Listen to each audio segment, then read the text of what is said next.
જય સંવિધાન, જય ભારત. હું ચિરાગ ઝાલા, યુવા કુળ એકતા સંગઠન ગુજરાત અધ્યક્ષ. બનાસકાંઠાના સાંસદ કોળી અને ઠાકોર ઓબીસી સમાજની દીકરી ગેનીબેન ઠાકોરે જે આરક્ષણમાં આપને અન્યાય થાય છે તે બાબતે ચોખ્ખું અને સ્પષ્ટપણે જે રજૂઆત કરી છે અને જે અવાજ ઉઠાવ્યો છે તેનું એક ઓબીસીના દીકરા તરીકે અમારું પૂરેપૂરું સમર્થન છે. ખાસ કરીને ઓબીસી સમાજમાં જે સામાજિક અને શૈક્ષણિક પછાત જ રહી ગયા છે. અનામતનો લાભ અમુક ચોક્કસ જ્ઞાતિઓ જ લઈ જાય છે. તેને ધ્યાનમાં રાખી જે રજૂઆત કરી છે તો ઓબીસીની હરેક જ્ઞાતિ જે અનામતથી વંચિત રહી છે તેને ખરેખર સંપૂર્ણ ટેકો જાહેર કરવો જોઈએ. ખાસ કરીને હું તમને એ કહેવા માંગુ કે જ્યારે એસટી સમાજ 7.5% હોય તો તેને 7.5% અનામત મળે છે. એસસી સમાજ 14% છે તો તેને 14% આરક્ષણ મળે છે. ઈડબ્લ્યુએસ સવર્ણો 10% છે તો તેને 10% આરક્ષણ મળે છે. તો 54% ઓબીસી સમાજને 27% આરક્ષણ જ કેમ? 27% આરક્ષણ મળે છતાં પણ કોળી, ઠાકોર કે માલધારી કે વાણંદ, દરજી આ ઘણી બધી જ્ઞાતિઓ એવી છે વણજાણાથી માંડી બધી, તો તેને અનામતનો લાભ મળતો નથી.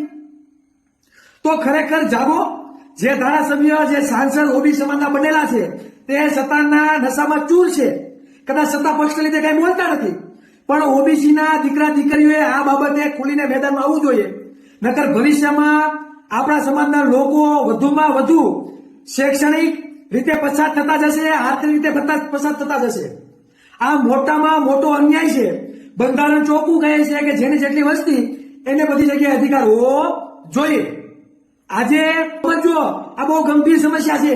તમારા સમાજના સચિવો જ નહીં હોય તો પછી ઠાકોર અને કોળી અને ઠાકોર વિકાસ નિગમ છે તો એમાં પૈસા પડ્યા જ રહેવાના છે. જ્યારે સવર્ણને 700 કરોડ પર વર્ષે મળશે તો પણ એના પૈસા ઘટવાના છે, કેમ કે એ લોકો શિક્ષિત છે. આપણે અશિક્ષિત છીએ, સામાજિક અને શૈક્ષણિક પછાત છીએ, એટલું આપણે બજાર પડ્યું રહે છે. અને આપણા નિગમોમાં અન્ય લોકોને બેસાડવામાં આવે છે જેનો ભોગ આપણા બાળકો બને છે. આ વાત ખરેખર ઓબીસીના હરેક ઘર સુધી પહોંચાડો. રેલીઓમાં તલવારો લેવાથી આપણો વિકાસ નથી થવાનો. મગજ દોડાવો. તમારા ગામના શિક્ષિત વ્યક્તિને પૂછો કે ખરેખર આરક્ષણથી આપને શું ફાયદો થાય છે અને શું નુકસાન થાય છે.